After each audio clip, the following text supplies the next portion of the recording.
What's going on, guys? Khalipa's Tech here, coming back at you with another video. This is tips, tricks, and cool features for the Samsung Galaxy A22 5G. In this video, I'm going to be going over some different features for this phone that you might not know about yet. Before we go any further, I do want to remind you to go ahead and hit that thumbs up button and subscribe to the channel. It helps out a lot. That being said, let's get into the video. So the first thing I want to show you is what you can do with the side key right here. So this key can actually be used as a shortcut to the camera. All you need to do is double tap it like this. And there we go, the camera is all opened up. It's a really cool feature to use if you're not on your home screen, maybe you're browsing the web or something and you have a quick moment you want to capture. You can easily just double tap the side key and take a picture that way. The other thing you can do is have this key open an app. This can be really useful as well. Maybe you want to open Snapchat or something like that, pretty much any app you want that you want quick and easy access to. So let me show you how to do this. We're going to go to Settings, Advanced Features, and Side Key right here. By default, it is set to quick launch the camera, and all you need to do to change this is hit Open App. And now you're going to be able to select whatever app you want to open. So we're going to have it open Instagram. And now whenever I double tap the power button, it's going to open Instagram.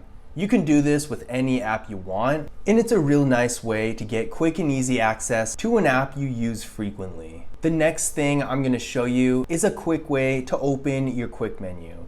So normally the way you do this is just by pulling this down from the top, but I'm going to show you how to do it a different way that could potentially be a lot faster and more convenient. So we're going to go to our settings, advanced features, motions and gestures, and toggle on finger sensor gestures. With this on, instead of pulling down from the top to open the quick menu, all you need to do is go like this. And there you go. The next thing I'm going to show you is a quick way to put your display to sleep, as well as wake it up. It's the same motion. All you need to do to make it sleep is double tap it on the home screen like this, and it's going to go to sleep. And to wake it up, do the same thing, and it's going to wake up. So this feature is enabled by default, but if you don't want it to do that, let me show you how to turn it off. We're going to go to that same gestures menu that we were on for the fingerprint scanner gestures. So that is Settings, Advanced Features, and Motions and Gestures.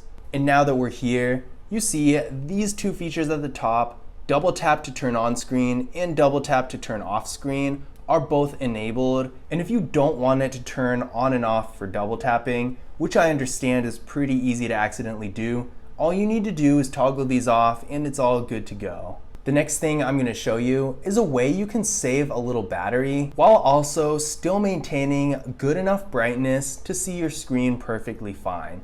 This feature is called adaptive brightness.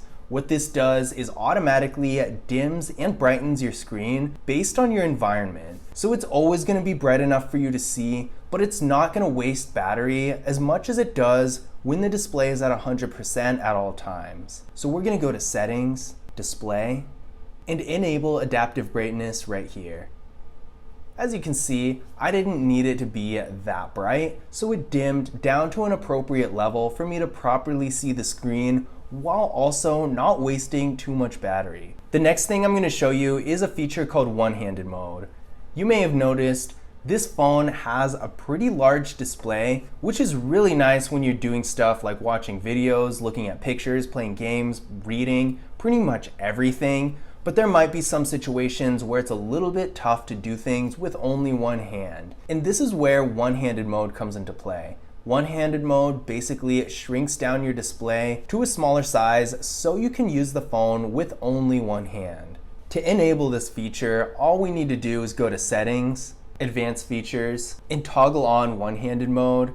And now you can actually change the way this is activated. By default, as you can see here, it's a gesture which is going like this, but you can also turn it to a button by hitting right here and switching it to a button.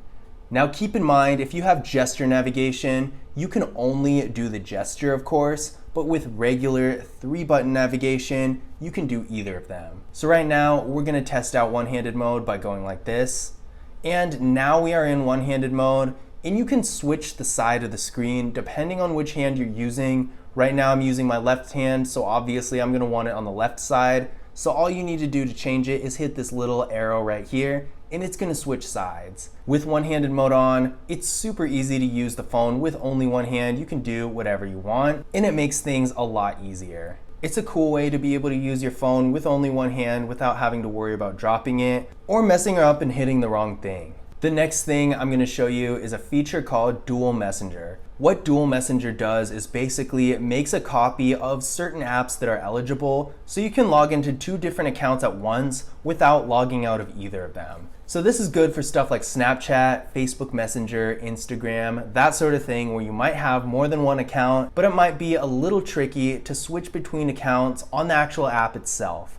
So to get to this feature, we're gonna go to Settings, back to Advanced Features, and Dual Messenger right here. This is gonna show you all the apps you have that are eligible, and all you need to do to download the separate copy is simply toggle it on. So the next thing I'm going to show you is how to change the motion smoothness of the display. This phone does have a 90 Hz display, which can be really nice when you're consuming content, like watching videos, playing a game, something like that where there's lots of motion on the screen and you want it to look a little bit smoother and a little bit nicer. But at the same time, while it does enhance your experience when you're doing stuff like that, it also can drain the battery a little bit, so you might want to turn it back to 60 Hz. You can actually do that on this phone, which I think is really cool.